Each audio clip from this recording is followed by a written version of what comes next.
नमस्कार,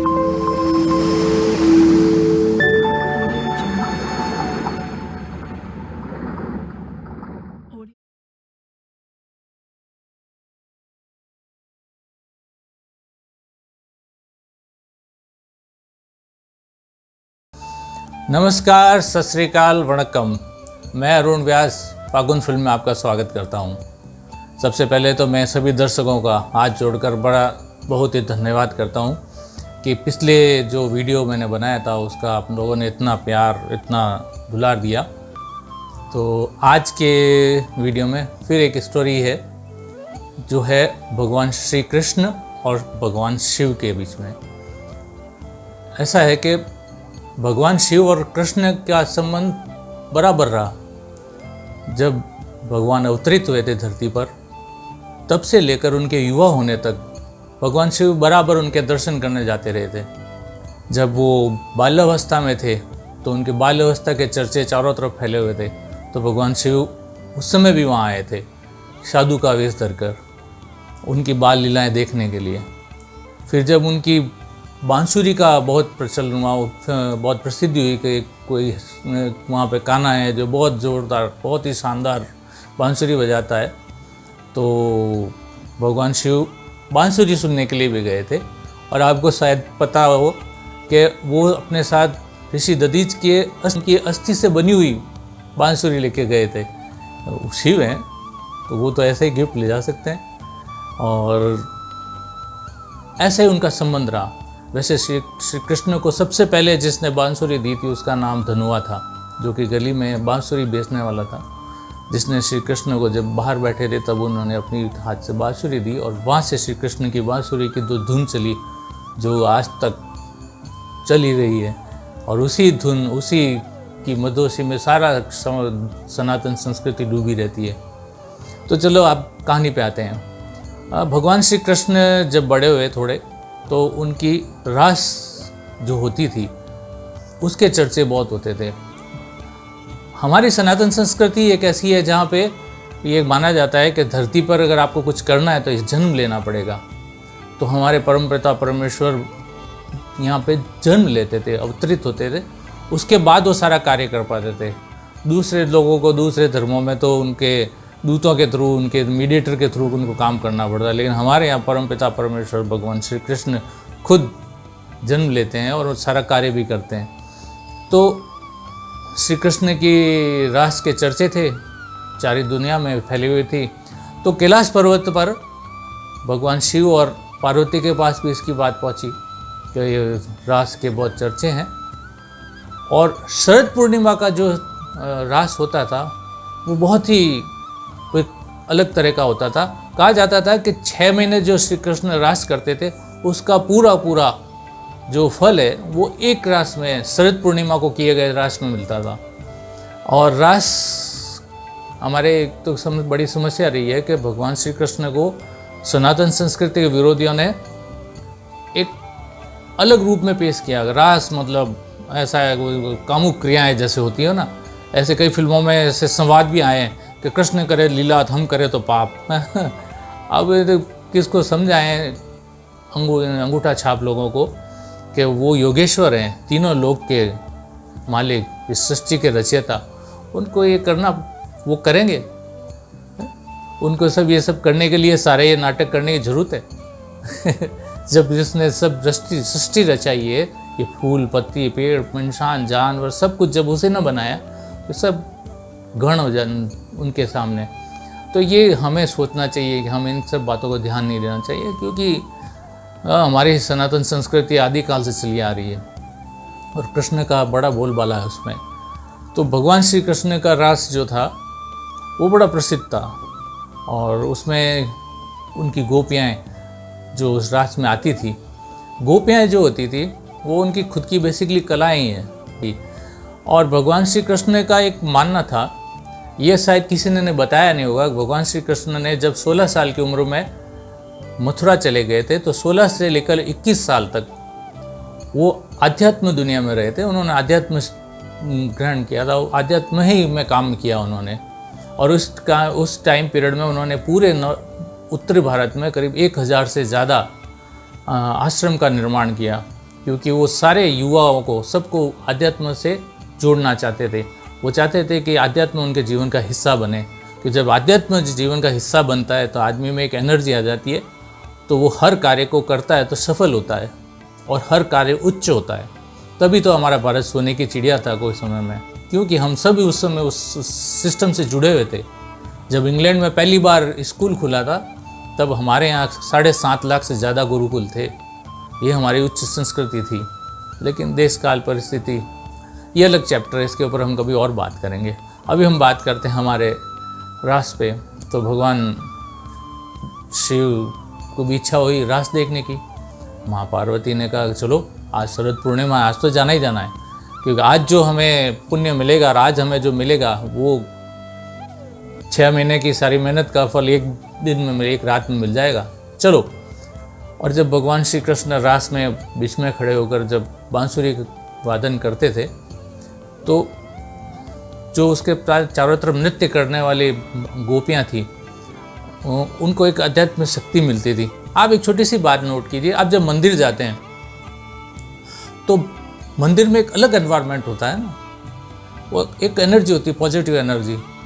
हाँ, जाते हमारा मन खुश हो जाता है, क्या मज़ा आ गया यार, फला मंदिर में जाते हैं मज़ा आ जाता है, फला जगह पे जाते हैं ना, बालाजी के मंदिर में मज़ा आ गया, शिव के मंदिर में जाते हैं आनंद आ जाता है, कृष्ण के मंदिर में जाते हो तो परमानंद है। तो आप सोचिए कि जब हम उनके मंदिर में जाने पे हमें वो एनर्जी मिलती है, तो आप कुछ दृश्य की कल्पना कीजिए, साक्षात योगेश्वर खुद खड़े हैं, तो कितनी एनर्जी देते होंगे चारों तरफ, उसकी ओरा से, एनर्जी से, उससे जो भी छूता, जो भी उस एनर्जी उसके अंदर से गुजरती, वो उसका जीवन सफल हो जाता था। और भगवान श्री कृष्ण का मानना था कि औरत जो होती है वो किसी भी घर की और समाज की नींव होती है। जब एक उच्च आदर्श की औरत घर में आती है तो घर को स्वर्ग बना देती है, और एक गंदे आदर्श की औरत जब घर में आती है तो नर्क बनाती है। ऐसा पुरुष के ऊपर भी लागू है, कोई औरत ने ठेका नहीं लगा रखा है कि ये करे, लेकिन ये माना जाता है कि औरत घर छोड़ के आती है, हमारी परंपरा है। तो वो चाहते थे कि हमारे घर में, समाज में एक ऐसी अध्यात्म से भरी हुई औरतों का एक मतलब हजूम हो कि वो हमारा समाज उन्नति करे और बढ़े। तो उनका एक अलग फिलोसॉफी थी, इसके ऊपर भी बात की जाएगी। तो भगवान रास की तैयारी थी, सारे सब गोपियाँ सारे सब पहुंच चुके थे। भगवान शिव और पार्वती जब उसके द्वार पे पहुँचे, रास शुरू हो चुका था, कृष्ण की धुन पर सारी गोपियाँ नृत्य कर रही थी, सारे मगन थे। राधा रानी को इंट्यूशन हुआ, उसे पता चला कि दरवाजे पे एक जोड़ा आया है, और उस जोड़े में जो पुरुष है वो अगर अंदर आ गए तो ये सारी यहाँ भगदड़ मच जाएगी, क्योंकि भगवान शिव और पार्वती दोनों वहाँ पहुँच चुके थे। अब शिव तो शिव हैं, परम पुरुष, और जिस वेश में वो रहते हैं उस वेश में तो अगर वो रास में चले जाएं तो भगदड़ मच जाएगी। और वैसे भी वहाँ पे सिर्फ और सिर्फ कृष्ण के अलावा और कोई पुरुष अलाउड ही नहीं था।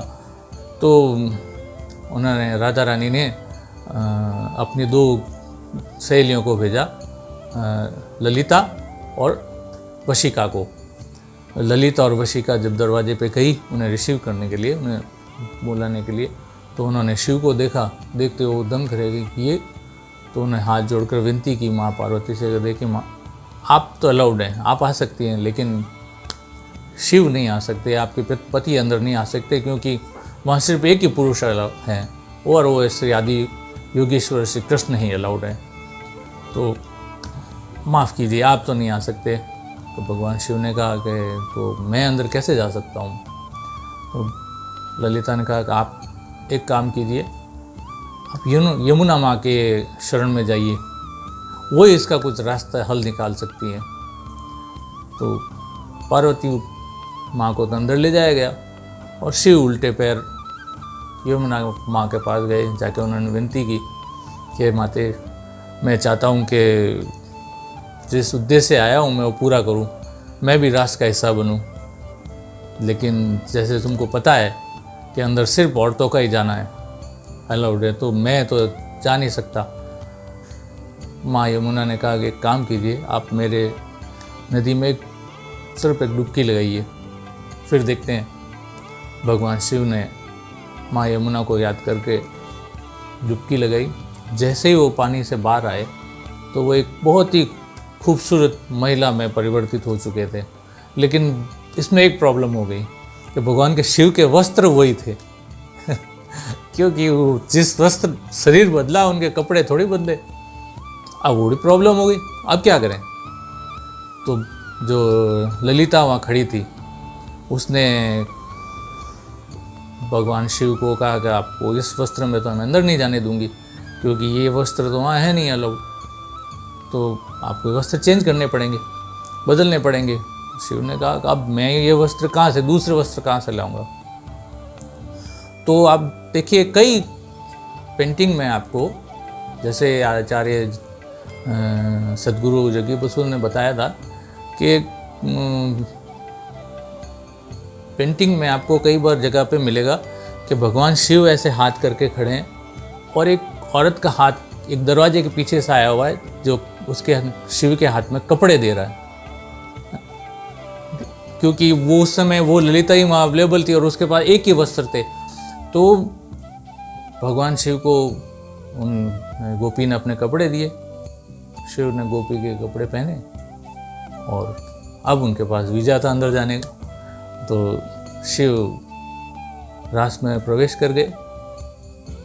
वहाँ का नज़ारा अद्भुत था जो शिव खुद देखना चाहते थे। पार्वती खुद ही उसमें नृत्य कर रही थी और भी चारों तरफ, क्योंकि शरद पूर्णिमा की रात थी तो और भी खूबसूरती थी। और योगेश्वर खुद बीच में जब बांसुरी बजा रहे थे, सब मग्न थे। ऐसे था जैसे कोई नशे में धुत हो गए हो ना, जैसे आनंद अध्यात्म के नशे में धुत होकर वो परिक्रमा के साथ नृत्य कर रहे थे। योगेश्वर ने भगवान शिव से रहा नहीं गया और वो भी उसमें शामिल हो गए।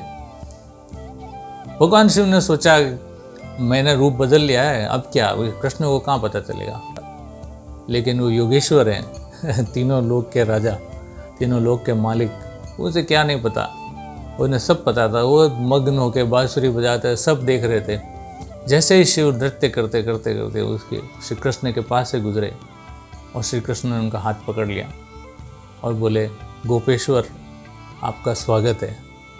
इस तरह से उनका नाम गोपेश्वर पड़ा, भगवान शिव का नाम गोपेश्वर। और जब गोपियों को पता चला कि भगवान शिव उनके बीच में गोपी बनकर नृत्य कर रहे हैं, वो बहुत खुश हुई और उन्हीं गोपियों ने वृंदावन में शिवलिंग की स्थापना की, जो आज गोपेश्वर महादेव मंदिर के नाम से प्रसिद्ध है।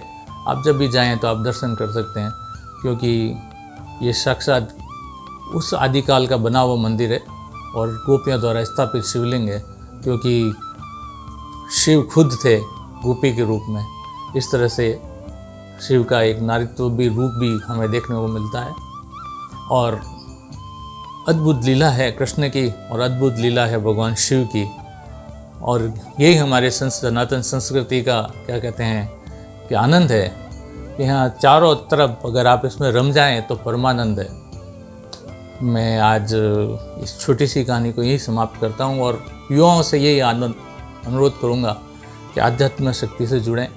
अपने समय थोड़ा आधा घंटा निकालें, अनुलोम विलोम प्राणायाम करें और थोड़ा मंत्रोच्चार का ध्यान दें, जाप दें और अध्यात्म को थोड़ा ग्रहण करें।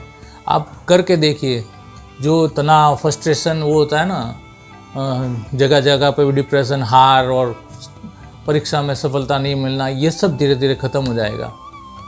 अच्छे गुरु को ढूंढें जो आपको अच्छी शिक्षा दे सकें, क्योंकि अच्छे गुरु मिलना भी बड़ी मुश्किल है, क्योंकि संस्कृति को इतना हिला दिया गया है कि अब वो अच्छे गुरु बहुत दूर रहते हैं।